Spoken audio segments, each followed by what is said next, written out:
Okay, so it's August 5th, 2024.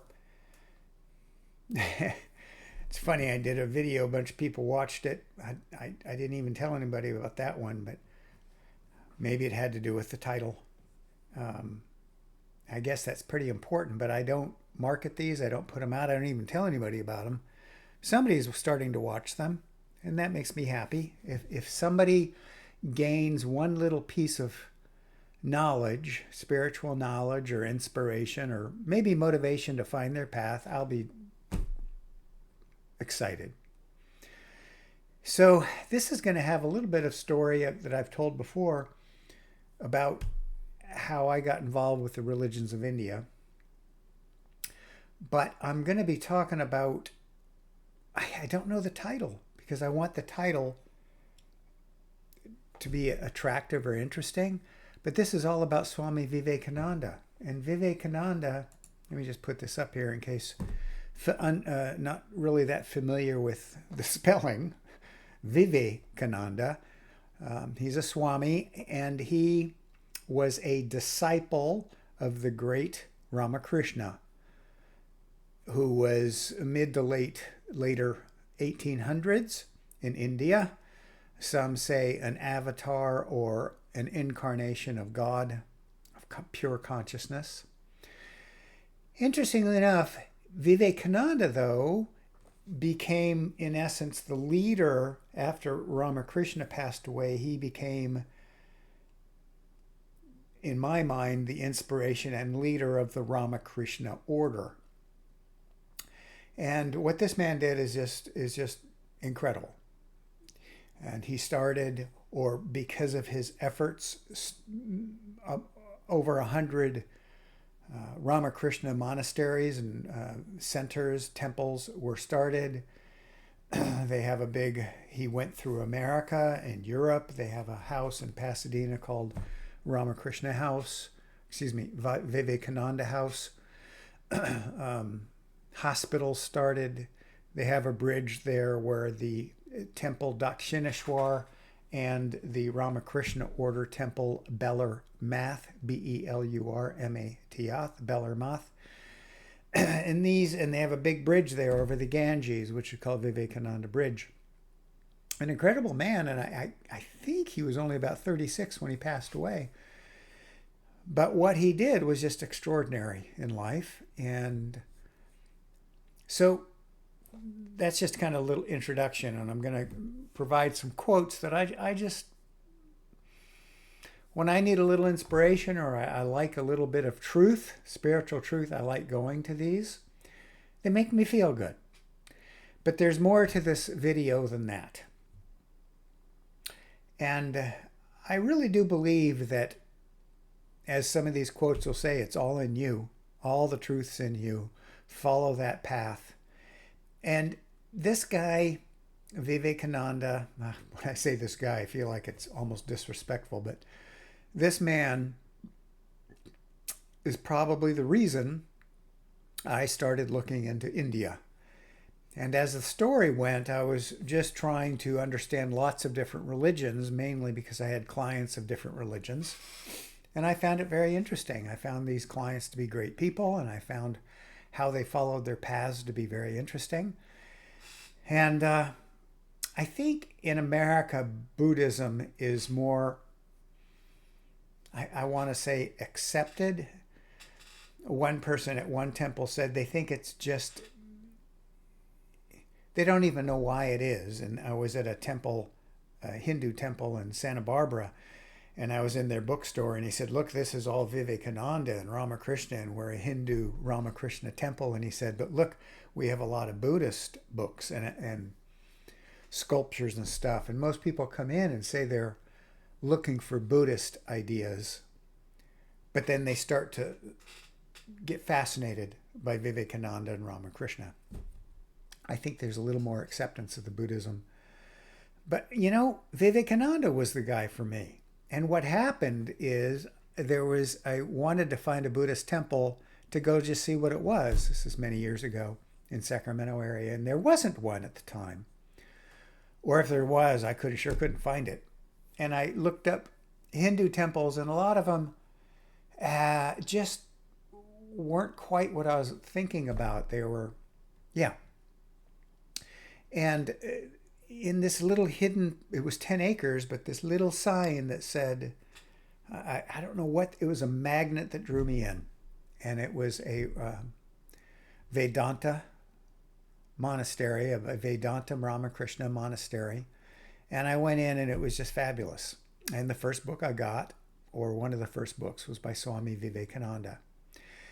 And so what happened is this man, you can kind of see in this picture here, this man, it's probably just what I wanted to hear. And maybe that's how it is when we read. We get inspired by what's in our heart and we read it out there and it becomes one. But this man said a couple things that I thought were just fabulous. And one was, maybe when you're young, you should go out and do sports and become strong because you need to be strong to go free. And I thought that was fabulous to actually say that. And there's so many quotes that talked about strength. Now, I'm going to get into a very important point on that, but I don't know, I got inspired by it. And then it shifted entirely to Ramakrishna and learning more about love and acceptance and letting people be who they are. And I've gone full circle on all this. And I tend to look at a lot of these great swamis, avatars, gods, and what they represent. I think it allows us to gravitate towards whoever seems to align to us. It's almost, some people it's Lord Jesus, some people it's Lord Buddha or Lord Lakshmi. Vivekananda is this tower of strength, but he's also a tower of caringness and help. And this is very important. So let me just take this down real quick. What am I doing? Display. This then became one of the great quotes, and I'm going to go into other quotes, but this one I just wanted to bring up because I thought this was, and it continues to expand, and I can see the power of this, that we all have to find our own. My wife is listening to all these videos from another great Swami on the Gita, and he's always he says, you've got to follow your own tendencies, and it's fabulous. It's so true. And so that's his word, the tendencies. I think he also, proclivities? Anyway, your tendencies. You got to find your dharma, your strength, the karma of your past and your past lives, and how that all, you need to find your heart, your path, your intuition, your everything. And so this quote I think is really great. And it says, even a wise man acts according to the tendencies of his own nature. It is better to do your own duty, however imperfectly, than to assume the duties of another person, however successfully. I just think that's incredibly powerful.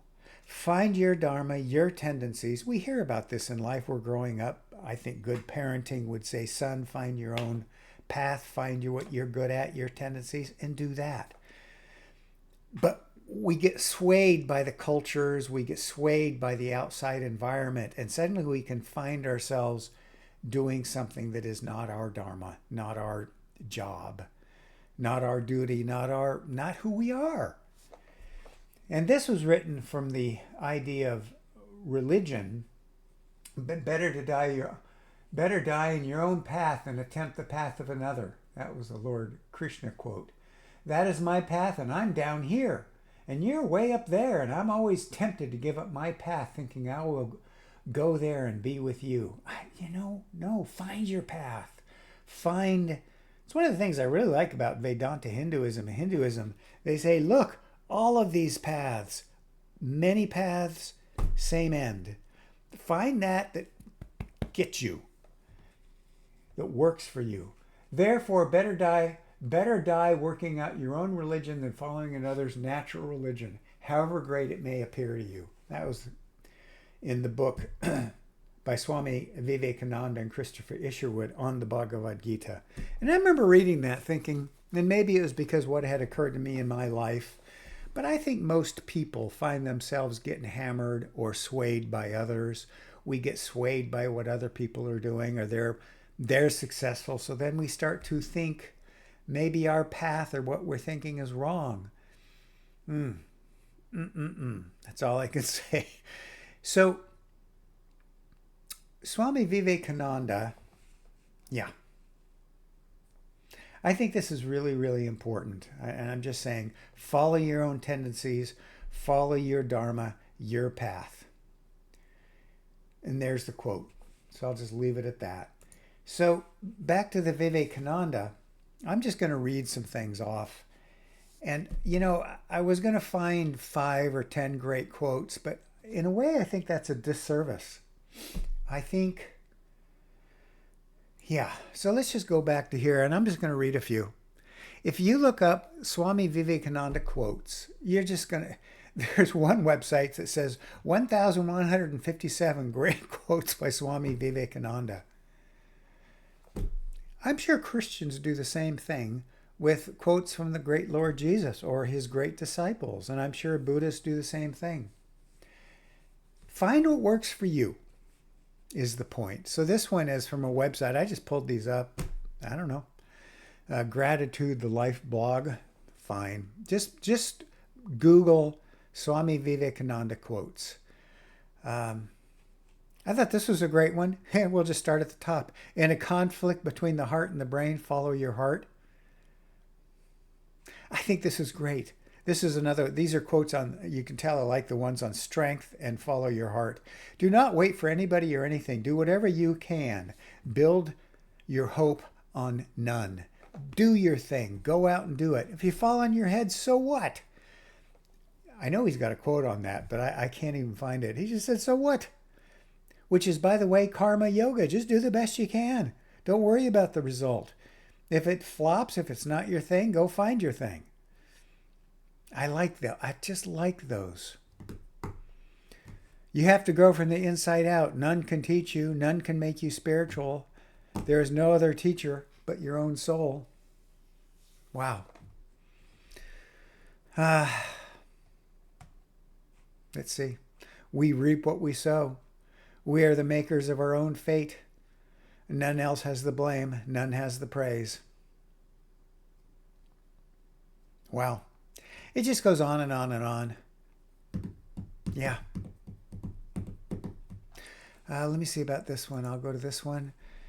This is a great quote. This AZ quote, I don't know, just came up. Everything is easy when you're busy, but nothing is easy when you're lazy. Boy, is that ever true. When I had to do too much, I did better. Yeah. You know, back to this whole thing on Dharma, I just could tell you a little interesting story. Boy, I almost cry on this. My brother, my best friend, love him dearly, passed away almost 10 years ago. But he had a fascinating story. He was an incredible writer. Very strong-willed also. So he wasn't like an author that sat on the side. But he was this incredible writer. And I remember, this is back to this point of just enjoy other people's strengths. Don't feel threatened by them. Don't feel, gosh, I wish I could do what he did. But here's a classic example. My brother, he was in college, and I think he said, if I have this correct, and he took 2 different political courses, political science courses, and he had to do these law write-ups. I don't know how he got away with this, but he just didn't do it. He just didn't do it on the first, I think it was 2 courses by the same professor, and so he struck some kind of deal where he could write a report for 2 classes, and it would be the grade for both classes. And he said, I just couldn't, I thought about it and thought about it and thought about it. And then one night, now remember, there's no computers back then. This is 1973 or something. And there was no type correct or anything. And he just sat down one night and typed 50 pages. And he turned it in. He said, here's my essay for my 2 classes. They were law classes. And the professor came back a couple days later and said, I've never seen anything so good. And he said, how long did it take you to write this? And he said, I just sat down one night, just wrote it. No corrections, no whiteout, nothing. Just extraordinary. But see, that was his dharma, his gift. I remember when I thought about going into law because I had no idea what I was going to do. I said, well, what does it take to succeed in law? At that time, he was in law school, and he said, well, you better be able to write well. I was just like, I was the worst. So fortunately, that one comment kept me from making a huge error in trying to follow his path, just like that one quote said. I was seeing somebody doing something great, and I was joyful for him. But to leap onto his path would have been a huge mistake. And I think that's a perfect example. Same thing in sports. Find the sport that works for you, not what works for somebody else. Yeah. Anyway, what are some of these other quotes? Do not lower your goals to the level of your abilities. Instead, raise your abilities to the height of your goals. He's got a lot of these things. Never say no, never say I cannot, for you are the infinite. So he's tying goals into who you really are. You're the infinite. All the power is within you. You can do anything. And that's the whole idea of having your goals in life in whether you're a monk or a householder, as you say. You can do anything. But you also have your meditation and your spiritual life bolstering all of that, and self-realization, and whether you call it one with God, one with consciousness, is the real goal. I think that's incredible. Take risks in your life. If you win, you can lead. If you lose, you can guide. You are incarnations of God, all of you. You are incarnations of the Almighty, omnipresent, present, divine principle. You may laugh at me now, but the time will come when you will understand. You must. Nobody will be left behind. Anyway, it just goes on and on. It's just wonderful. And he ties the spirituality with... Here's another one. What is this website? I don't want to lose this particular quote. Comfort is no test of truth. Truth is often far from being comfortable. He was also the one that said, and now that I think about it, it probably followed a talk on this. He was the one that said, remember that when you get challenged and when you're uncomfortable and when you have upsets, these might be the times when you make the greatest growth and achieve the greatest truths. If everything's just cherry and comfortable, I don't know if we get challenged. And he talked a lot about that. So, now,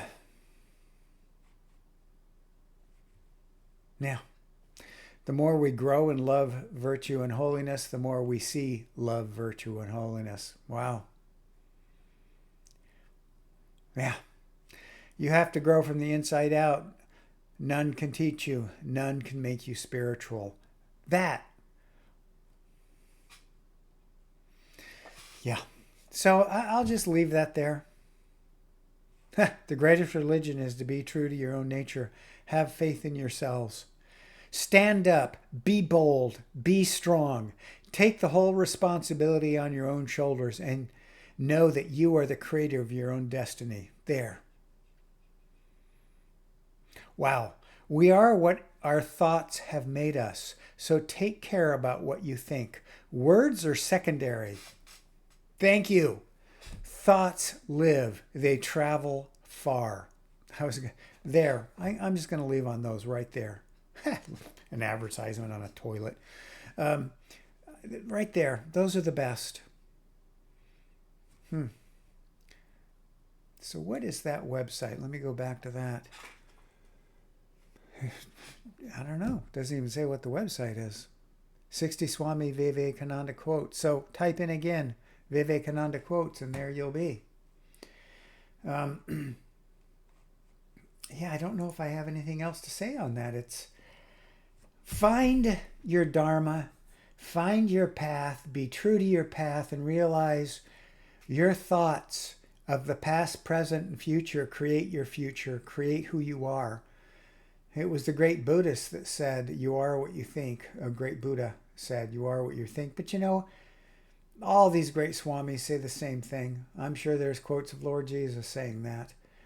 So whether your tendency is more knowledge or it's more devotion and love, more whatever it is, find your path, find your knowledge.